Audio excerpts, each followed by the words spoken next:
नमस्कार बच्चों। बच्चों, क्या आपने ये दो पंक्तियां सुना है? बल बुद्धि विद्या देहु मोहि हरहु क्लेश विकार। सुना है आप लोगों ने ये दो पंक्तियां? यस, सही बोला आप लोगों ने। ये जो पंक्तियां है ये हनुमान चालीसा की दो पंक्तियां है। बल बुद्धि विद्या देहु मोहि हरहु क्लेश विकार।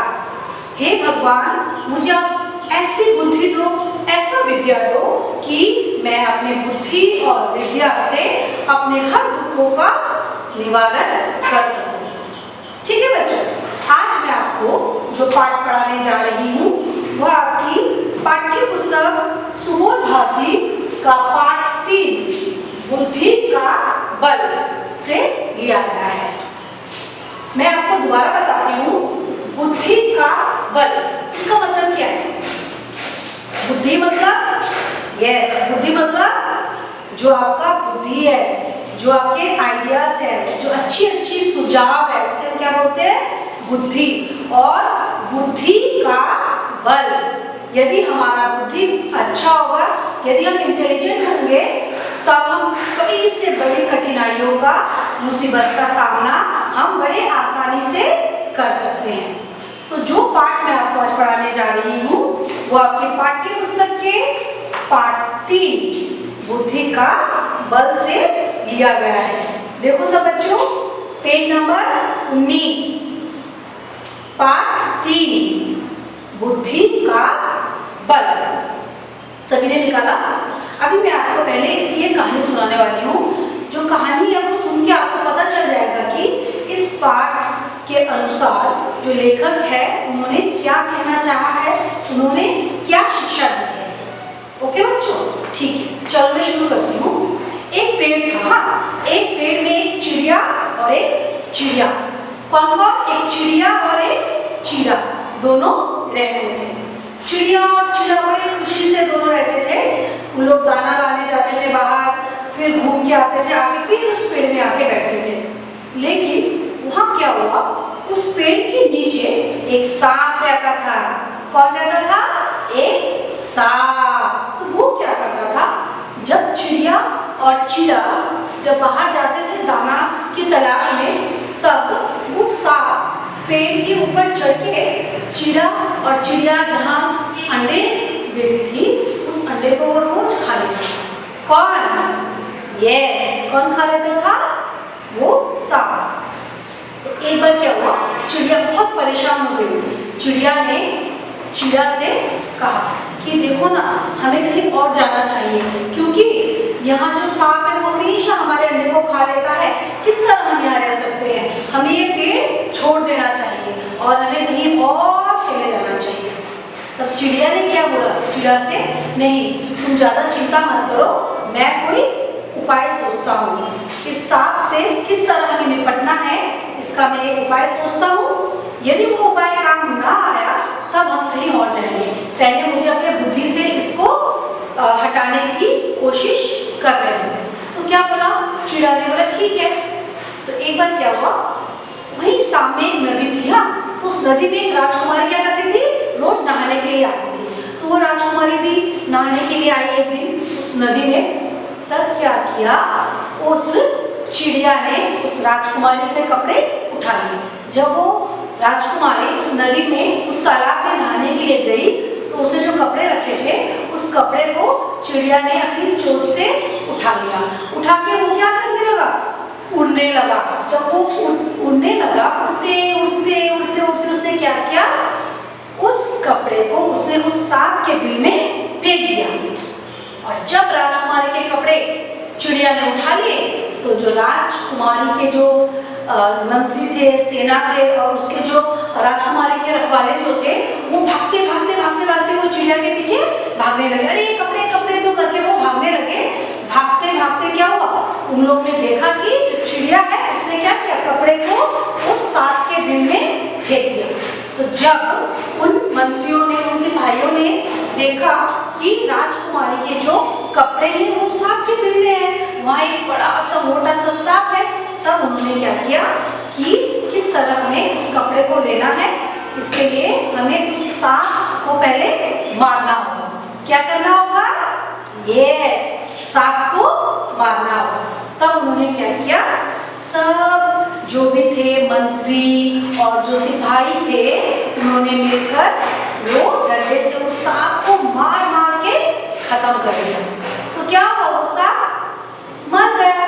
उसके बाद उन सिपाहियों ने राजकुमारी के कपड़े ले लिए। उसके बाद चिड़िया फिर उड़ के आई चिड़िया के पास, आके क्या बोली, देखा अभी हमारी जो परेशानी थी उसका समाधान हो गया, अब हम इस पेड़ को छोड़ के कहीं भी नहीं जाएंगे।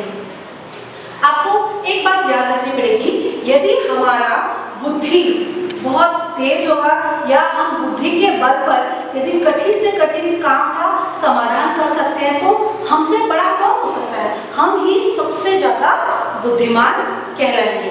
तो इस पाठ से आपको क्या शिक्षा मिली, बुद्धि का बल।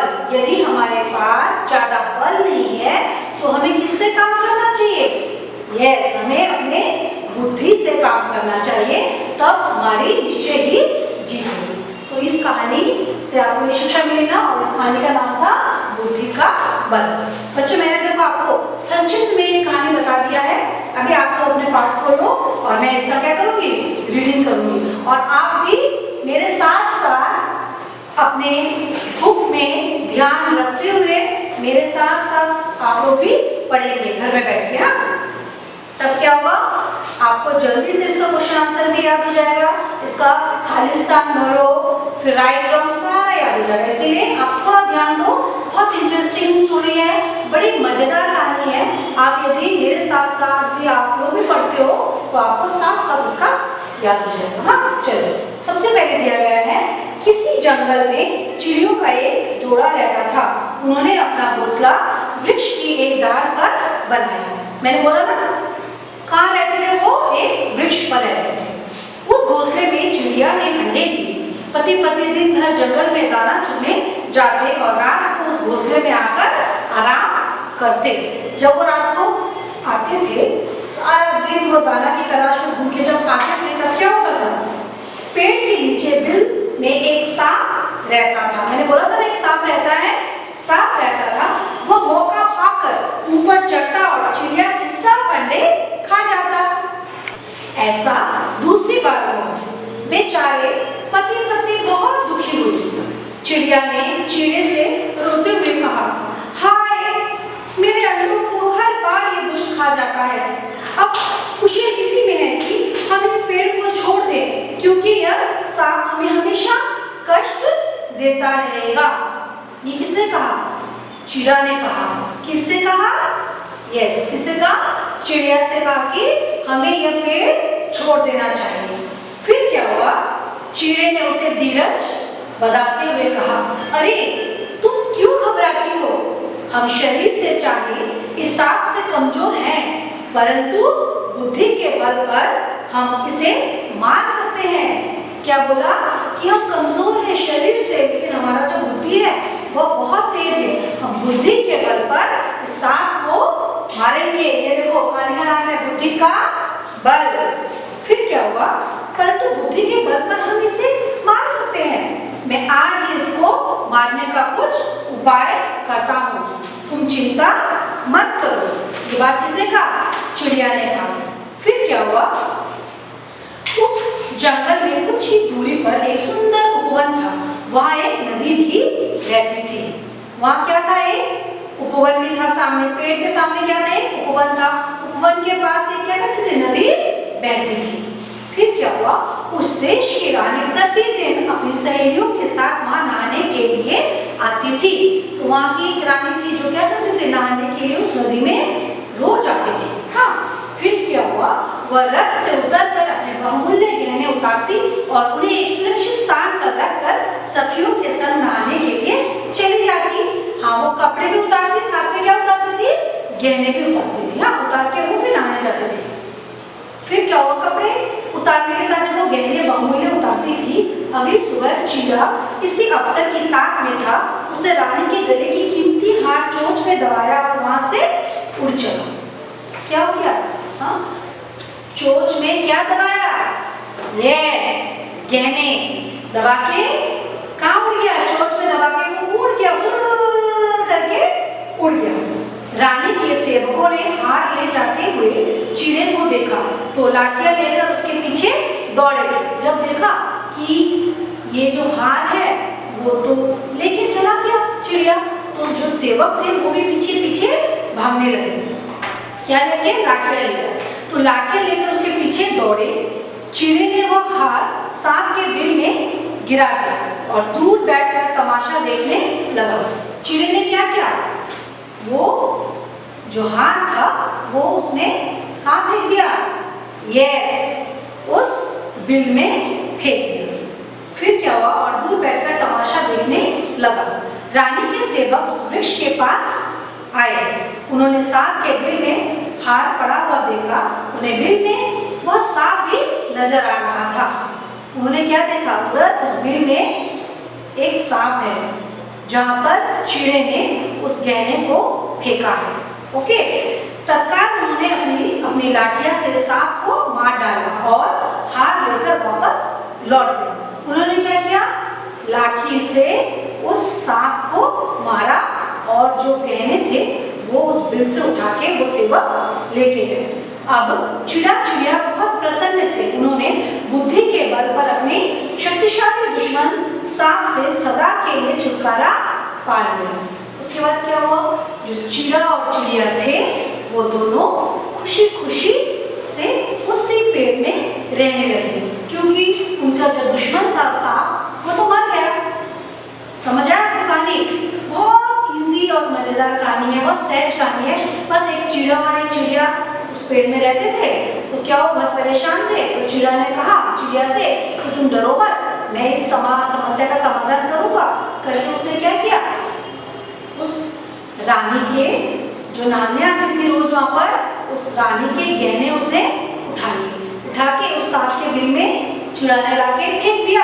और जो रानी के सेवक थे वो भागते भागते क्या किया? उन्होंने उस गहने के पास आए कि जहां उस गहने को चिड़ा ने फेंका। तो जब जाके देखा वहां पर क्या था? एक सांप था।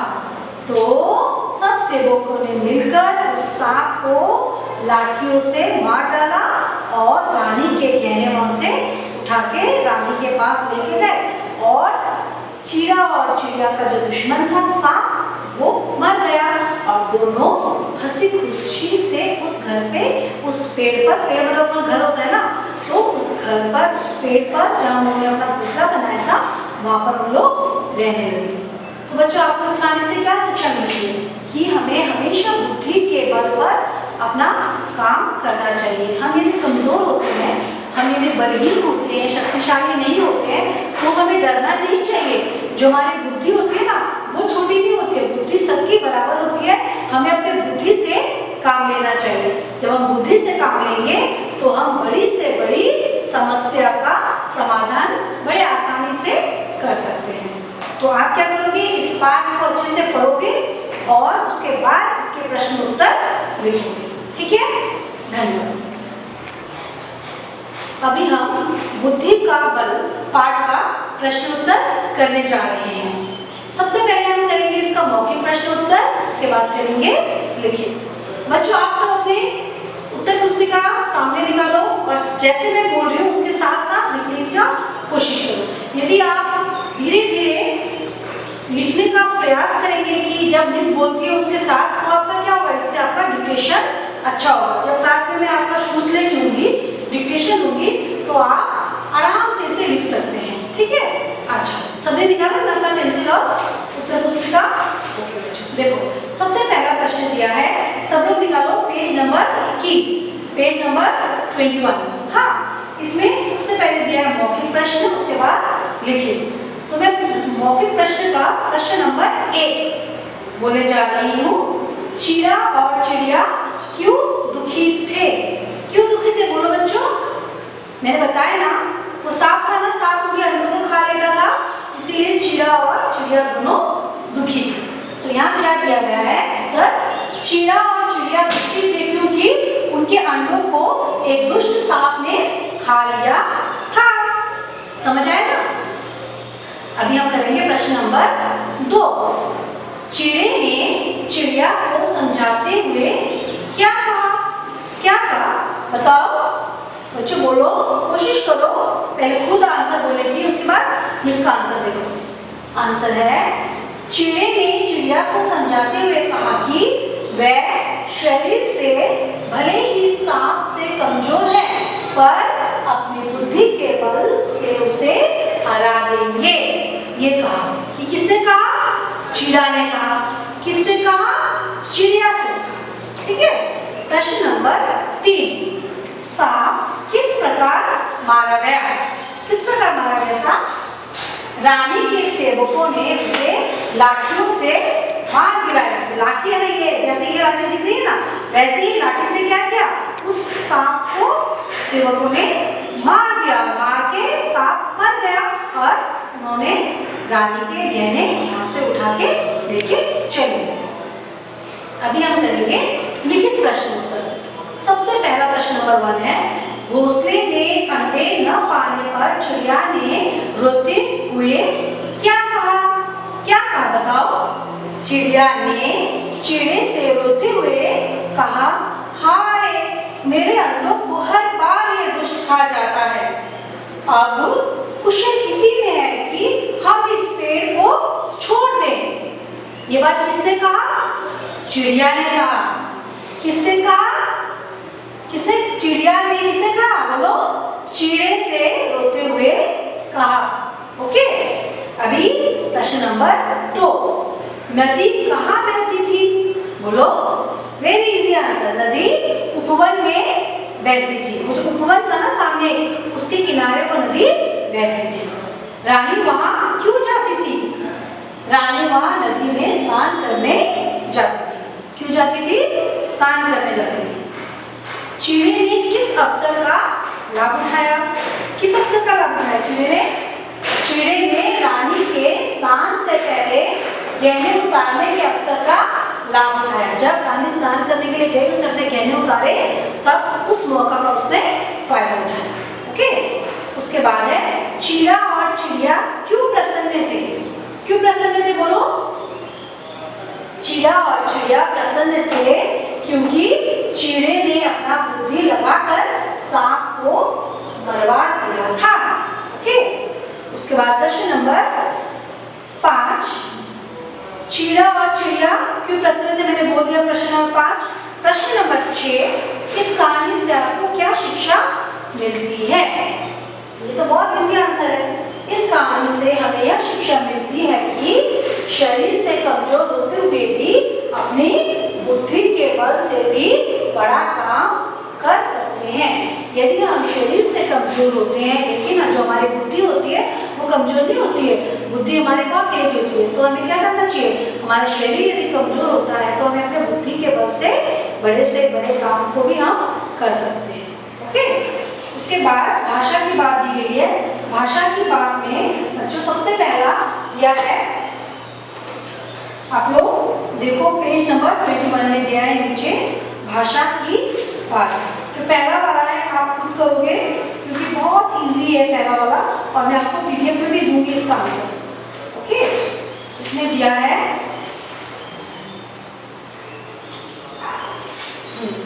कि आपको क्या करना है, इसको पढ़ना है। बुद्धि, वृद्धि, छुट्टी, टिड्डी और बाढ़। द एक गोल आकार में बना वर्ण है। हमारी वर्णमाला में ऐसे ही और वर्ण है। ठीक है। इनको हम आधा नहीं लिख सकते, इसीलिए इनको स्वरलिपि बनाने के लिए इनके नीचे हम क्या लगाते हैं? हलंत लगाते हैं। इसको पढ़ना है। नंबर 2 में दिया गया है, री एक स्वर है। इसकी मात्रा पता है आपको? री की मात्रा कैसे होती है ना? कैसे होती है री? ऐसे लिखते हैं हम लोग री को, ऐसे लिखते हैं ना, जो री होता है। ये क्या है? री। इसको ऐसे होता है ना, इसकी जो मात्रा है, तो कहा गया है इसी तरह की जो मात्रा तृण दिया हुआ है, गृह दिया हुआ है, इसे आपको तोड़ना है। तृण, इसको वर्ण विच्छेद करके लिखना है। ठीक है। गृह, ऐसा करके आपको उसका क्या करना है? वर्ण विच्छेद करना है। ओके। उसके बाद नंबर 3 में दिया गया है, बहुवचन लिखिए। बहुवचन क्या होता है? एक वचन, बहुवचन। वचन 2 प्रकार के होते हैं ना, कितने प्रकार के होते हैं? यस, 2 प्रकार के, एक वचन और बहुवचन। तो एक होने से वो क्या होता है? एक वचन, और एक से ज्यादा हो जाने से उसे क्या कहते हैं? बहुवचन। तो इसमें दिया गया है घोंसला। घोंसले का क्या होगा? घोंसले। देखो मैंने यहाँ पे लिखा है जोड़ा, जोड़े, अंडा, अंडे, दाना, दाने, गहना, गहने, कपड़ा, कपड़े, डाली, डालियां, लाठी, लाठियां, सहेली, सहेलियां, रानी, रानियां, पत्नी, पत्नियां और नदी, नदियां। ओके, उसके बाद दो पर्यायवाची शब्द आपको लिखना है। किसका है? सांप। सांप का पर्यायवाची क्या होता है आपको पता है? आप लोगों ने किया ना पर्यायवाची पहले भी, क्लास 2 में भी पढ़ा ना। सर्प होता है और भुजंग, ठीक है। इसका 2 पर्यायवाची शब्द होता है। सेम सांप भी कह सकते हैं, सर्प भी और भुजंग भी कह सकते हैं। अब पंछी का क्या है? खग और पंछी, ये 2 इसका पर्यायवाची शब्द है। इस तरह आपका प्रश्न नंबर 5 दिया गया है, एक शब्द के दूसरे अर्थ जानिए। कोई क्या होता है? एक ही शब्द होता है लेकिन उसका 2 अलग अलग मतलब होता है। इसे हम क्या बोलते हैं? विध्यात्मक शब्द ना। जैसे हार, हार का एक माला भी होता है और हार जाना, 2 होता है ना। हार मतलब क्या होता है? एक होता है माला जो गहना होता है, और एक हार क्या होता है? जब हम हार जाते हैं, पराजित हो जाते हैं, उसे बोलते हैं हार जाना। इस तरह बिल, बिल का क्या होता है? छेद भी होता है और एक लेखा पत्र भी होता है। बिल बनाते हैं ना, कोई बाजार में जाते हैं कोई सामान खरीदने के लिए, बिल दो, बिल देता है उससे क्या बोलते हैं? बिल। और एक बिल होता है जिसमें सांप रहते हैं, फिर क्या छोटे छोटे कीड़े मकोड़े भी रहते हैं ना बिल में, चींटियां भी रहती है, वो एक बिल होता है। और एक बिल होता है लेखा पत्र, जिसे हम लोग सामान खरीदने के टाइम लिख के लाते हैं।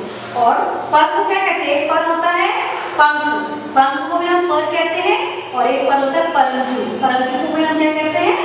पर। उसके बाद दिया गया है, देखो उसके बाद में आपका पेज नंबर 23 में दिया है, वाक्य में सही शब्द भरिए और अर्थ लिखिए। सही शब्द क्या है? माँ ने मोतियों का हार खरीदा।